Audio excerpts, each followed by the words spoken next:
एक भ्रष्टाचार का मामला बताओ आप। मैं चैलेंज करता हूं सीताराम को।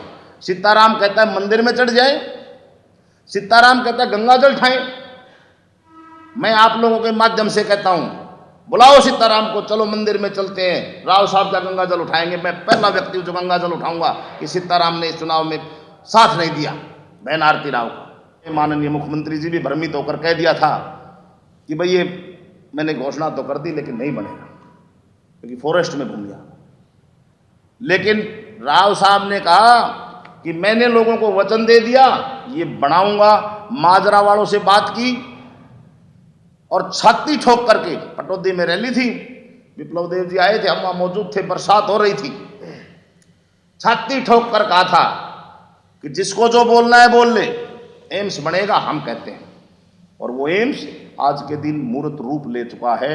आप निकलोगे कुंड की पहाड़ी से जैसे आगे, आपको खड़ी हुई इमारतें नजर आ जाएंगी और जल्द उसमें काम शुरू होने वाला है। और तुम पता नहीं लौट कर आओगे नहीं आओगे, इस डर से अब अपने आप को नाखून कटा के शहीद कहलाने की कोशिश कर रहे हैं। राव साहब पर उंगली उठाओ, दो बातें बोलो, मीडिया में चर्चित हो जाओगे और नेता बन जाओगे। पार्टी का मनोबल डाउन था, तब राव इंद्रजीत सिंह अपना चुनाव छोड़ करके अटेली विधानसभा में 4 सभाएं करते हैं। पहली सभा शेलंग में थी, मैं उनके पीछे खड़ा था। छाती ठोक के उन्होंने कहा भ्रम में मत आओ, लोग तुम्हें कहते हैं सरकार बदल रही है, सरकार जा रही है। भूपेंद्र सिंह हुड्डा को मुख्यमंत्री जब बनेगा, जब हम बनने देंगे, नहीं बनेगा तुम सरकार बनाओगे। और जनता में जुनून भरा उसने, उस बात ने जुनून भरा।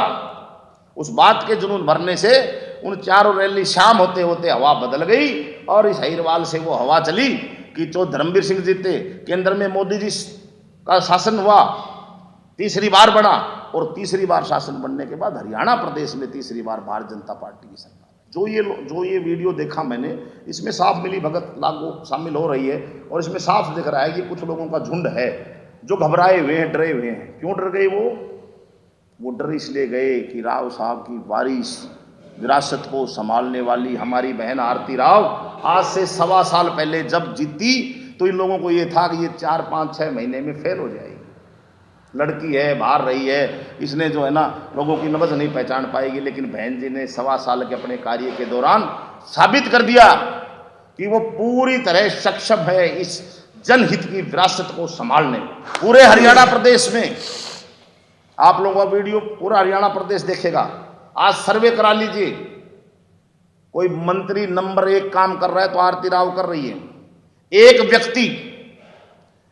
व्यक्ति विधानसभा का जो बहन जी के दरबार में गया, बहन जी से मिला, वो निराश होकर ही लौटा। और वोट दिए उन्होंने तो ठीक, बिना वोट दिए के भी काम होते हैं। जो सीताराम जी कहते हैं ना, कुछ लोग हैं उनके साथ, कुछ लोग हैं उनके अलावा किसी की नहीं सुनते। आप मीडिया के लोग, आप सर्वे करिए, वो आरती राव के इस कार्य की जो शैली है, इससे डरे हुए लोग हैं। कि माननीय मुख्यमंत्री मनोहर लाल जी ने पिछले कार्यकाल में जब सीएम थे घोषणा की कि शहीदी स्मारक बनाए जाएंगे अंबाला में और नसीबपुर में, 2 जगह।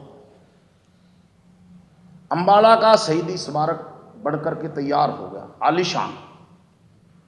नारनौल वाले का पत्थर नहीं लगा, नसीबपुर वाले का पत्थर नहीं लगा। सीताराम जी ने 5 साल विधायक रहे,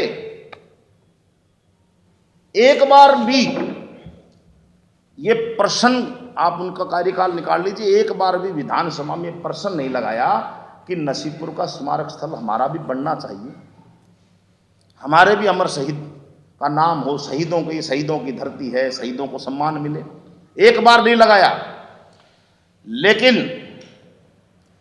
बहन जी आरती राव ने मंत्री बनने के बाद एडीओ साहब ने प्रश्न लगाया, और जब बात बनती, बहन जी नहीं देखी कि नहीं बनेगी, सारे विधायकों को इकट्ठा करके सीएम साहब से मिली और सीएम साहब ने आश्वासन दिया कि 3 महीने में काम चालू हो जाएगा।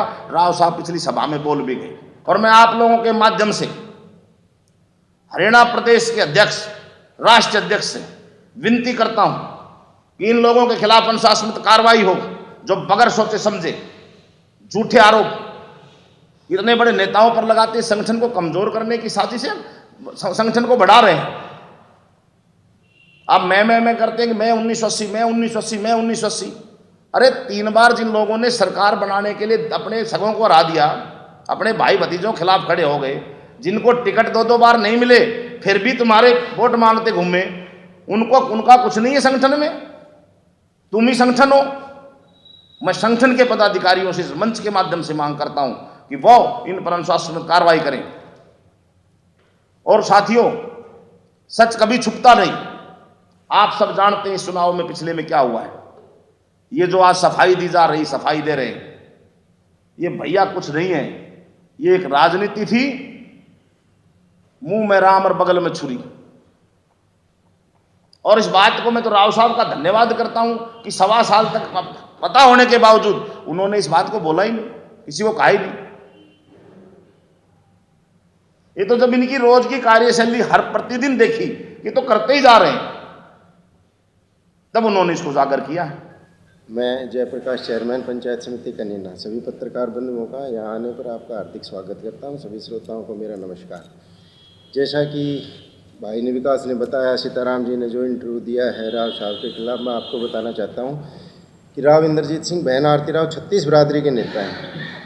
जैसा कि उन्होंने अपने बयान में इलेक्शन को लेके बताया कि मैंने उनकी खूब सपोर्ट की, वोट दिया, जहाँ भी वो गए वो गाड़ियों में गए, बिल्कुल सही बात है। वो बिल्कुल हर गाड़ी में, हर रैली में, पूरे इलेक्शन में हमारे साथ थे।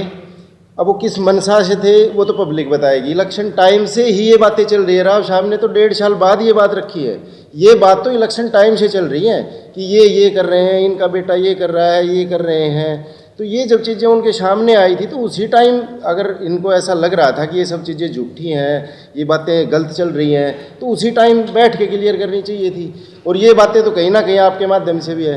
राव इंद्रजीत सिंह और बहन आरती राव 36 बिरादरी के नेता हैं। वो पार्टी तो क्या, अब बहन आरती राव के, राव साहब के कार्य से प्रभावित होकर बहुत सारे पंच, सरपंच, पार्षद, चेयरमैन, आप सभी के संज्ञान में भी होगा कि लोग हमारे बहन जी की कार्यशैली से प्रभावित होकर हमें ज्वाइन कर रहे हैं, बीजेपी को ज्वाइन कर रहे हैं, वो अपना परिवार बढ़ा रहे हैं राव साहब बीजेपी का। तो इस तरह की बातें करना किसी इतने बड़े लीडर के खिलाफ, वो एक अच्छा संदेश नहीं है। ना तो वो संगठन के लिए है, ना बीजेपी के लिए है, ना कार्यकर्ताओं के लिए है। जैसे भी राव साहब जैसे बीजेपी का दामन थामते हैं, बीजेपी के लिए समर्पित हैं, अपना इलेक्शन छोड़ के बीजेपी के दूसरे नेताओं के लिए कि कहीं कोई सीट रह ना जाए, वो वहाँ रैलियाँ करते हैं, जनसभाएं करते हैं, पर्सनल लोगों से मिल के जाते हैं, वो सीट वहाँ से जितवाते हैं। राव साहब के बारे में ऐसी बातें करना मैं तो उचित समझता नहीं हूँ। ये कहीं ना कहीं ये जब पार्टी का भी नुकसान है। अगर कोई पार्टी का मेन कार्य करता है, पूरा विधायक करके पार्टी के पदाधिकारी ऐसी संगठनात्मक बातें करते हैं, तो संगठन में भी कहीं ना कहीं इस चीज़ की नुकसान हो सकता है।